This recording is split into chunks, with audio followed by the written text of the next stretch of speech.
Merci. Donc, je tiens également à remercier les organisateurs de cette conférence. Et j'aimerais préciser, comme il a été fait dans la présentation précédente, que nous ne critiquons nullement des individus. Nous allons parler de contexte structurel. Donc, c'est très important de clarifier.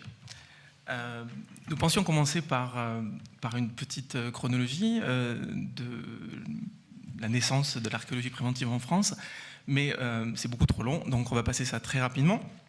Pour les archéologues, j'imagine que ça n'est absolument rien de nouveau. Pour ceux qui ne sont pas archéologues ou qui sont étrangers, j'aimerais juste que vous reteniez deux dates ou deux périodes. La première, la fin des années 60, où on passe en France, pour ce qui est de la culture, d'un substrat, on va dire, bourgeois, à quelque chose de beaucoup plus non élitiste et beaucoup plus engagé socialement et localement. Donc ça, c'est une période importante. Et suite à cela, donc, vous verrez en 1973, en 2002, la création d'abord dans un premier temps de l'AFAN, puis de l'INRAP. Je n'irai pas dans les détails du tout aujourd'hui. Et un autre événement important qui a sa signification pour nous ensuite dans notre analyse, c'est l'ouverture des fouilles à la concurrence en 2003. J'ai mis une référence ici de la fabrique de l'archéologie en France de Jean-Paul Demoule et de Christian Land, si vous voulez plus de détails dans ce processus. Juste au passage aussi, on a à peu près 4000 archéologues actifs en France actuellement, et dont à peu près 2000 à 2500 le sont à l'INRAP. Donc, pour ma part, je n'ai jamais travaillé en France, en archéologie, dans bien d'autres pays, mais pas en France. Mais par contre, j'ai eu l'opportunité de faire un postdoc en 2015 à Paris-Nanterre, et j'ai eu l'opportunité d'interviewer un certain nombre d'archéologues. Certains qui ont participé à la création de cette archéologie préventive dans les années 60-70, et d'autres qui sont arrivés plus tard, au cours des années jusqu'à aujourd'hui. Et dans ce processus, il se trouve que, et que ce soit dans le secteur, ça c'est important aussi, que ce soit le secteur public, le secteur privé, les collectivités territoriales, j'avais toujours le même genre de vécu et de ressenti, c'est qu'il y avait un certain nombre de difficultés dans le travail pour les archéologues, et un certain nombre de choses qui les affectaient, notamment des conditions de travail précaires, un dévoiement de l'activité archéologique, une perte de sens, une insertion professionnelle difficile, un recours au travail sous contrat, soumis aux contraintes managériales, et en général, il faut savoir que 85% des activités en archéologie en France sont d'archéologie préventive. Donc de ce constat, il a fallu réfléchir un petit peu à ce qui se passait en France, et c'est pas qu'en France, hein, ailleurs aussi. Et pour comprendre ce sentiment un peu diffus, qui est mal défini en fait, du mal-être au travail en archéologie, donc nous nous sommes penchés sur le vocabulaire utilisé par les pionniers au début de la construction de cette archéologie. Et ces proto-archéologues professionnels voulaient exister notamment en se structurant collectivement et en obtenant une reconnaissance professionnelle, mais pas n'importe laquelle. Et là, j'aimerais vous lire un verbatim d'un témoignage que j'ai recueilli en 2015 lors de mes recherches postdoctorales. Donc là, ce n'est pas moi qui parle. Hein. Donc, dans les années 80, je travaillais dans la vallée de l'Aisne, dans des conditions de travail proches de l'idéal. C'est une belle synthèse de tout ce qui s'est passé dans les années 67, 68, 69, en Europe et en France. C'est-à-dire collégialité, responsabilisation, énormément d'échanges et de discussions. En pratique, il fallait fouiller les sites, évidemment. Je pense qu'on a fait ça bien. En pratique, il fallait fouiller... excusez-moi. C'est-à-dire qu'à la fois, le projet scientifique était réalisé et respecté avec ses limites, notamment matérielles, mais un engagement des gens absolu, génial, fantastique. C'est comme ça que tout le monde doit pouvoir vivre à faire ce qu'il aime faire, à prendre les responsabilités qui viennent avec et à les assumer. À prendre le plaisir du résultat, à projeter plus loin que ce que l'on en fait. Enfin, tu vois, une vraie construction de vie. Ceux qui ont connu cela entretiennent tout cela, en partie à leur insu, volontairement aussi. C'est quelque chose qui nous poursuit collectivement. Fin du verbatim. Donc évidemment, le verbatim révèle quand même une forme d'idéal, qui est clairement exprimée dans ce témoignage, une aspiration à une forme de bonheur, et clairement un épanouissement de soi qui concilie travail et production sociale et un rapport aux autres, et à la société en général. Alors, ce qu'on voit dans ce discours, cet idéal qui a été porté donc, par les pionniers et puis qui est en lien aussi avec toute la dimension contestation de l'autorité, le désir d'épanouissement personnel qui est né dans les années 70, en fait, on retrouve cette même rhétorique, le même idéal qui est promu aujourd'hui par le discours managérial. Donc, par discours managérial, j'entends l'ensemble des discours qui sont destinés à mobiliser les hommes et les femmes au service des objectifs de l'organisation. Il articule aujourd'hui ce discours une double rationalité, donc la rationalité managériale qui est axée sur l'efficacité et la rationalité marchande qui est axée sur le profit. Et ce qui relie bien les deux, c'est toujours cette idée d'être productif. Donc on peut voir la convergence entre le discours donc du pionnier, des éléments classiques de la rhétorique managériale actuelle sur le développement de soi, le développement personnel et professionnel, la responsabilité, l'importance des relations interpersonnelles, quand pour les archéologues, l'échange et discussion, c'est important. Et puis on a aussi aujourd'hui l'idée de responsabilité sociale d'entreprise qui est liée au développement durable et qu'on peut aussi rattacher à l'idée d'implication citoyenne ou de service public ou d'intérêt général. Donc il y a vraiment un écho entre les deux, ce qui peut contribuer à mobiliser les gens au travail. Et on va y revenir.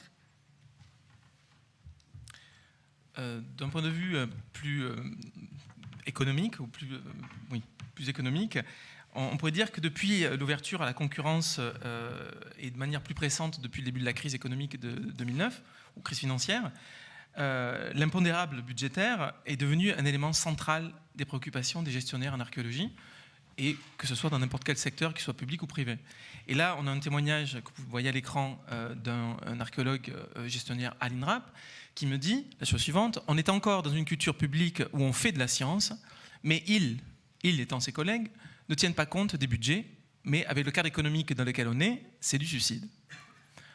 Donc, ce qui est important de voir dans ce témoignage, c'est qu'il accepte clairement la primauté du cadre économique, comme nous le faisons tous, à mon avis, beaucoup trop souvent, sans vraiment y penser, comme s'il était normal que la culture soit une activité rentable. Et ça, c'est pour moi extrêmement important. On oublie que la culture, c'est un choix. C'est quelque chose pour lequel on n'a pas forcément besoin de la rendre rentable. C'est une notion qui a été introduite récemment, qui n'est pas forcément une chose naturelle. Donc, au final, ce gestionnaire est obligé de se battre avec ses collègues pour respecter ses budgets, en espérant que cette opération permette de maintenir l'activité archéologique préventive, tout simplement. Mais tout en sachant que ces impératifs dévoient l'activité scientifique et plongent ses collègues dans la dépression. Et là, j'exagère à peine. Le jour où j'ai fait cette entrevue dans les services d'archéologie d'INRAP, il y avait une psychologue qui était présente dans les bureaux pour rencontrer des archéologues qui exprimaient clairement un malaise au travail. Donc c'était particulièrement pertinent. Et il ne faut pas oublier donc les archéologues, dans ce cas-là, doivent gérer deux injonctions, une qui s'oppose, une qui tient de la morale économique néolibérale et l'autre qui tient de l'éthique scientifique.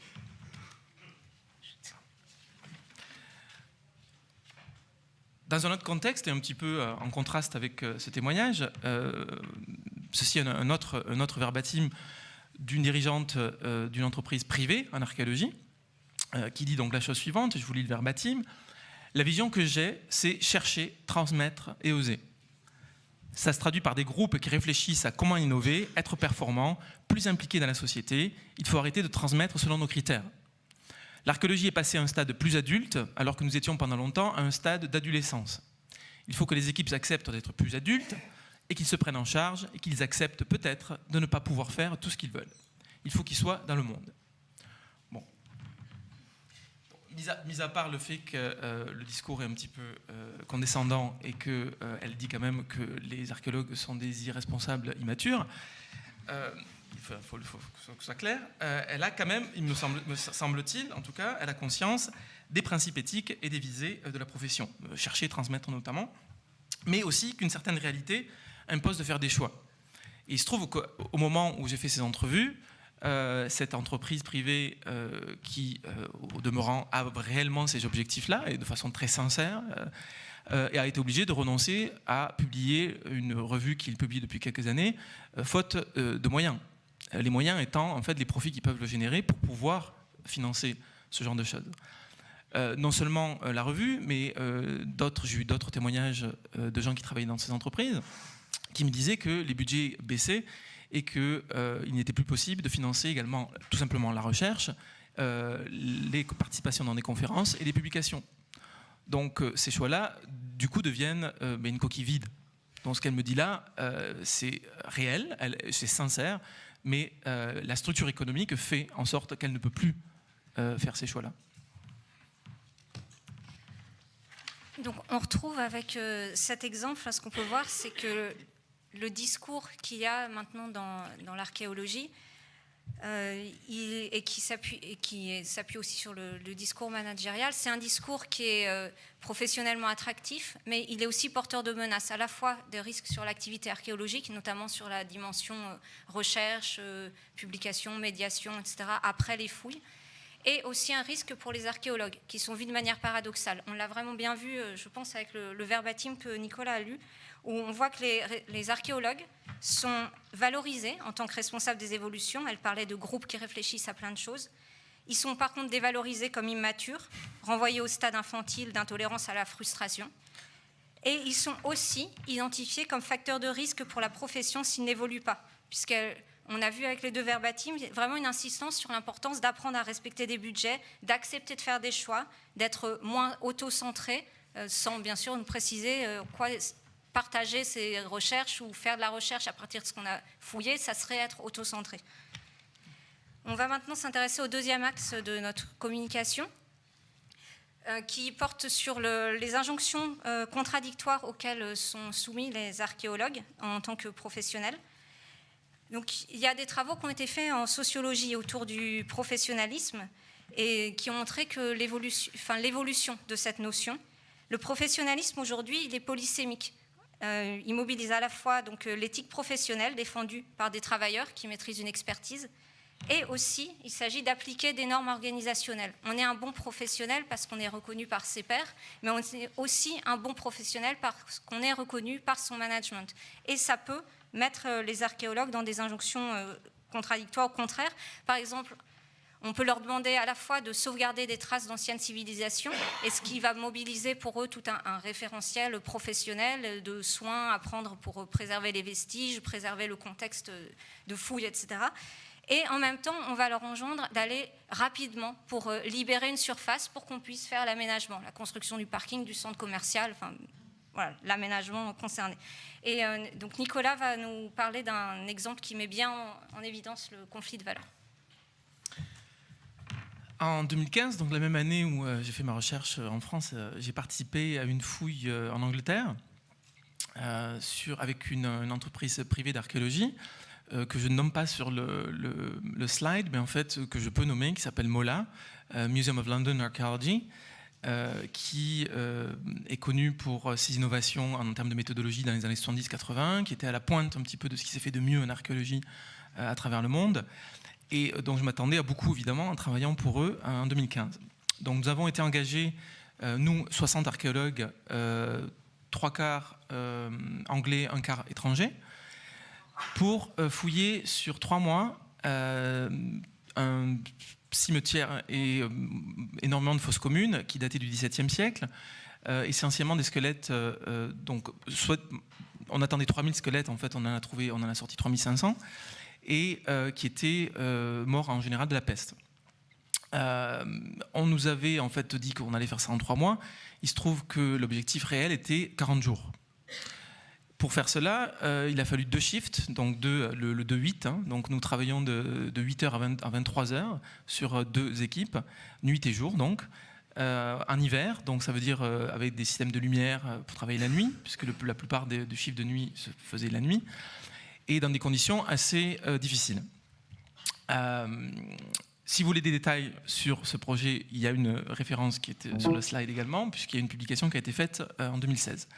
Donc je n'irai pas plus dans les détails, mais juste pour vous donner le cadre de ce projet. L'aménageur était une grosse corporation qui s'occupait de construire une nouvelle ligne de métro au centre-ville de Londres. Donc voilà un petit peu pour le cadre. Maintenant, donc je focalise aujourd'hui seulement sur un incident qu'on a appelé l'incident Formule 1, où l'aménageur, donc vous voyez son représentant au centre de l'image avec un costard-cravate, enfin sans le haut, mais avec en tout cas la chemise qui brille et la cravate qui vient avec, qui nous présente un film sur la Formule 1 et sur la performance et comment cela peut être retranscrit dans nos activités et comment on peut finalement apprendre de la Formule 1 en archéologie. Bon, très bien. Et à droite, vous voyez un individu qui se tient debout, qui est en fait l'archéologue en chef de toutes les équipes et qui n'est pas engagé par Mola, qui est en fait engagé par l'aménageur. Donc en fait, c'est lui qui contrôle un petit peu tout ce qui se dit, tout ce qui se fait sur le site, mais lui-même ne fait pas partie de Mola, de l'archéologie, de l'entreprise privée qui nous avait engagés. Donc il est au-dessus en fait de tous ces gens-là. Et vous voyez donc les troupes devant à l'écran qui sont obligées de subir ce film pour la deuxième fois, puisque nous avons été obligés de le faire une première fois en petit groupe. Comme le message n'est pas passé, ils se sont dit on va le faire une deuxième fois en groupe et avec un traducteur, donc le manager que vous voyez donc au centre de l'image, qui a insisté lourdement sur ce que signifiait ce film pour eux et ce que nous devions comprendre de ce film. Donc le film portait sur la Formule 1, vous l'avez compris, et il focalisait sur le fait que c'était un sport extrêmement périlleux, mais qu'avec une organisation efficace et une répartition des tâches contrôlée, il pouvait devenir un sport parfaitement sûr, donc comme l'archéologie. En fait, la raison pour laquelle nous l'a projeté 2 fois, c'est que nous multiplions les blessures sur le site et que ça commençait à irriter l'entreprise, l'aménageur, puisqu'il faut qu'ils maintiennent leurs statistiques assez hautes pour maintenir leurs primes d'assurance assez basses. Donc nous étions en train de ruiner leur police d'assurance en multipliant les blessures mineures évidemment, mais comme nous travaillons avec des pelles et des pioches, contrairement aux ouvriers maintenant qui travaillent avec du matériel plutôt lourd et assez sécurisé, nous blessons. Donc il y avait des absences et des blessures qu'on déclarait systématiquement. Donc à part le film, on nous a aussi signifié qu'il fallait commencer à ralentir sur les déclarations de blessures. Bon, petite parenthèse. Donc, la stratégie de l'aménageur, dans ce cas-là, c'était assez simple, c'était une opération de séduction. La Formule 1, en général, est quelque chose qui plaît aux hommes entre 30 et plus de 30 ans, on va dire. C'est en général, j'ai vérifié, apparemment c'est 90% des spectateurs actuellement, et ça marche très bien avec les ouvriers de la construction avec lesquels ils travaillent. Or, ça ne fonctionne pas avec des archéologues. Vous pouvez imaginer pourquoi. À mon avis, c'est un symbole de divertissement bourgeois, première chose. C'est particulièrement gourmand en ressources. Ça vient aussi avec une démonstration publique de richesse pendant ou en marge des événements. C'est-à-dire tous les symboles, on déploie tous les symboles de consuméristes et avec la voiture au centre de tout cela. Donc en Angleterre, en général, les archéologues viennent de la classe moyenne, ils sont en général plutôt au courant des enjeux environnementaux, donc ça ne leur parle absolument pas. Clairement, ça crée une opposition directe, franche, dès le début de la projection, et à la deuxième fois, c'est encore pire, vous pouvez l'imaginer.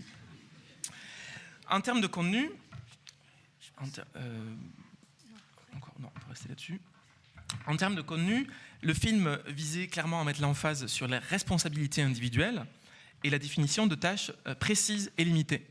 C'est-à-dire que le film, c'est un film de propagande, ni plus ni moins, il nous invitait à renoncer à ce qu'on appelle nos mauvaises habitudes de solidarité, de coopération, de camaraderie et de confiance, pour embrasser une organisation individualisée, atomisée, où devraient régner les règles et les valeurs de la compétitivité entre équipes et entre individus.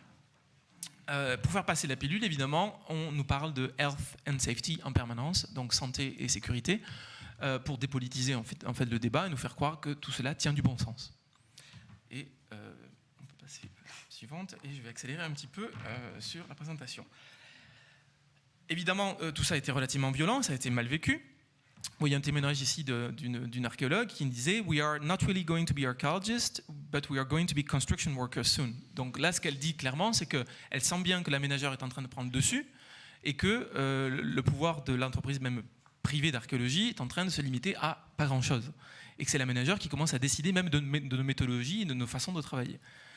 Dans un deuxième temps, évidemment, il y a eu une réaction. Il y a une réaction avant ce film-là, pendant le film, ça a en fait accéléré et ça a même amplifié les réactions des équipes, et une forme de solidarité s'est créée en fait suite à ça. On s'est senti agressé, ni plus ni moins. Et donc ce que j'ai pu observer, et moi je l'ai pratiqué moi-même, c'est tout simplement des comportements de résistance, d'évitement et de sabotage. Et un des sabotages que nous avons choisi, c'est de refuser d'accélérer le processus. Et certains archéologues qui étaient engagés n'hésitaient pas à fouiller 4, voire 5, voire 8, voire 10 squelettes par jour. Et nous nous sommes fixés entre nous, comme limite, d'en fouiller 1,5 maximum par jour. Donc on a fait du sabotage, puisque évidemment nous avons ralenti le processus. Mais on s'est fixé ça nous-mêmes, et on a fait du sabotage systématique pendant 2-3 semaines. Donc on a vu avec cet incident qu'il pouvait y avoir des contradictions ouvertes entre le discours managérial et puis l'éthique des archéologues. Mais les contradictions entre le travail et le management, elles sont généralement intériorisées, apparemment aussi en archéologie, ce qui entraîne un renforcement de l'investissement des sujets pour tenter de concilier l'inconciliable. Donc on avait 2 autres exemples qui viennent d'une émission de France Culture à l'occasion des Journées de l'archéologie préventive. Témoignage de Frédéric Blazer qui disait qu'on est toujours dans l'urgence et que certains donc, sont même parfois en burn-out parce qu'on leur demande des choses irréalisables. Et nous, on fait l'hypothèse que les demandes irréalisables, ça marche pas, si, que les demandes irréalisables, elles peuvent être donc explicites, c'était l'exemple qu'a donné Nicolas avec l'incident Formule 1, mais elles peuvent aussi être implicites entre donc les injonctions reçues sur le terrain et l'éthique. Et là, on en a un exemple qui est celui le témoignage de Pierre Riot. Donc, j'imagine beaucoup de vous connaissent l'histoire de la faillite de la structure dans laquelle il travaillait. Et donc, il raconte qu'en juillet, donc fin juillet, j'ai reçu un coup de fil de ma hiérarchie m'annonçant qu'il fallait abandonner le terrain, tout laisser en plan et rentrer chez nous, que la boîte allait fermer. Si nous, archéologues sur le terrain, abandonnions le site, nous ne savions pas qui ni quand pourrait reprendre la suite de l'opération. Et c'est pour ça qu'avant de réfléchir à la suite de notre carrière, au dépôt de bilan et tout ce qui allait nous arriver derrière, nous avons tout mis en œuvre pour préserver les données scientifiques et le site. La majorité des gens ont une conscience professionnelle intense. Ils étaient tous, mes spécialistes, mes techniciens sur le terrain, ils étaient tous derrière moi pour sauver le site. À la fin, un tiers de l'entreprise était en arrêt maladie. On était vraiment dans une situation humaine qui était violente, vraiment très difficile. Se relever derrière tout ça, ça prend du temps. On s'est énormément investi. Et derrière, tout disparaît. On nous prend des données, on nous prend le travail pour lequel on a été désigné. Et tout ça, c'est parti. Cet exemple, de la violence déjà de la situation, nous montre aussi l'ambivalence de l'attachement à l'éthique scientifique ou la conscience professionnelle. Ça contribue à renforcer l'identité en tant que véritable archéologue, et pas travailleur de la construction, par exemple. Mais ça peut aussi contribuer à précariser la situation objective des archéologues, puisque là, comme on voit avec l'exemple de Pierre Riot, il va perdre son travail sous peu. Il ne passe pas du temps et de l'énergie à chercher un autre poste, mais il travaille, et il compte en partie bénévolement, pour sauver le site, ou sauver une partie du site. Et donc cet investissement-là peut renforcer la précarité, et alimenter aussi la fragilisation avec l'épuisement, l'impression de dépossession, donc qui illustrait cet exemple. Et on voit avec cet exemple que l'archéologue peut devenir le lieu des médiations, des contradictions que l'organisation, ou les organisations, aménageurs, opérateurs, ne vont plus gérer, et ce qui est facteur de mal-être. Il reste 1 minute. Est-ce qu'on peut obtenir quelques minutes de plus, s'il vous plaît ? 1 minute de plus, et puis on verra aussi. Merci.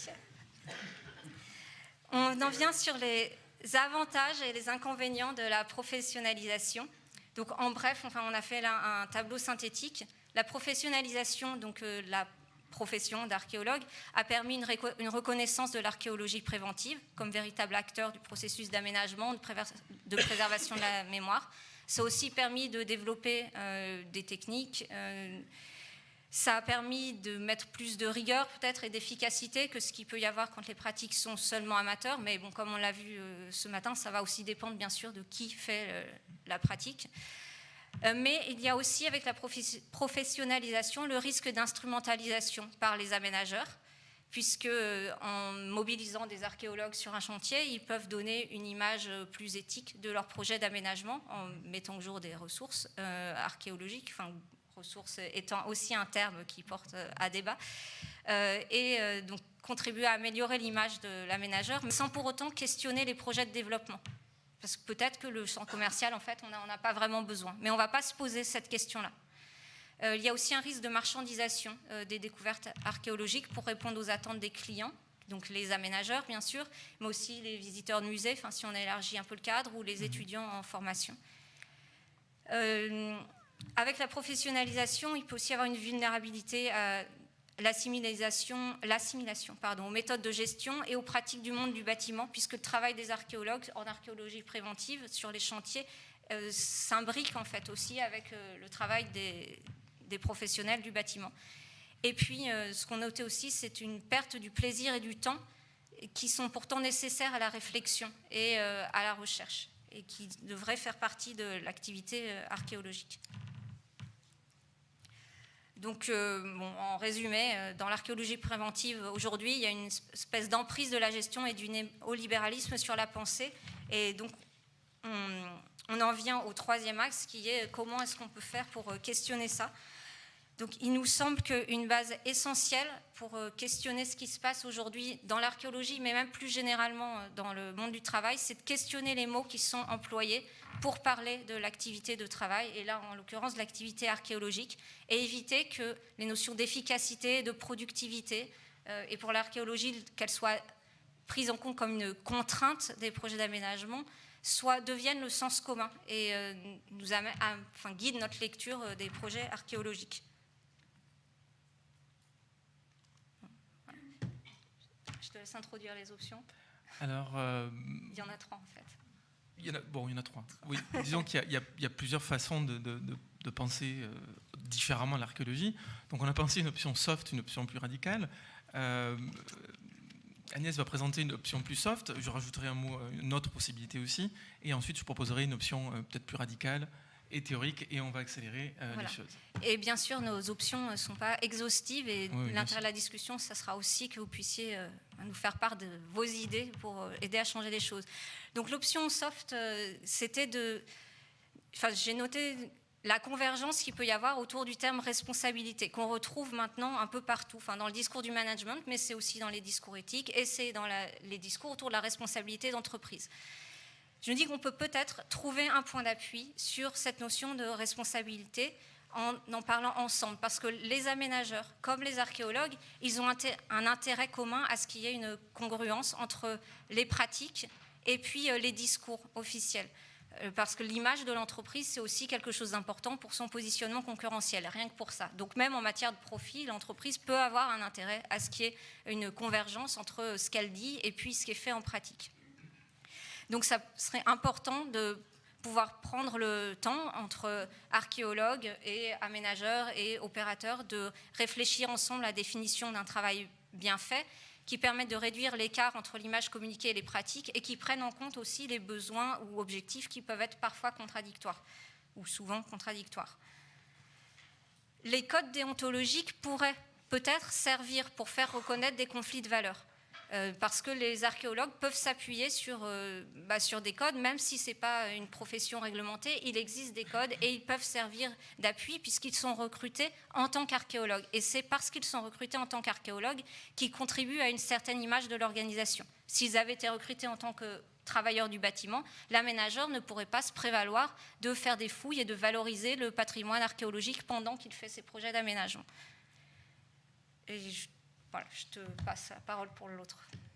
Il y a 2 jours, j'ai eu l'occasion de discuter un peu par hasard avec Colleen Morgan, une collègue archéologue de York, qui, un peu par hasard, en fait, m'a soufflé un mode de résistance soft, mais quand même un peu frontal, où elle me disait tout simplement, en Angleterre, ils tentent d'instaurer ou de systématiser l'utilisation du Single Context Recording méthodologie, la méthode de Single Context, qui en fait permet de restaurer une forme de rapports horizontaux, on parlait d'empowerment précédemment, il n'y a pas de bonne traduction, pour les archéologues, ça fonctionne très bien. restaurer une forme de camaraderie. Donc ça permet en fait, en utilisant ce type de méthode, de maintenir une forme de résistance face à des décisions managériales qui essaient de détruire justement ces modes de fonctionnement. Donc ça, c'est quelque chose de très concret qui peut fonctionner. C'est donc une piste de recherche. Maintenant, on peut penser à des choses plus radicales ou dans un futur plus éloigné ou avec beaucoup plus de distance.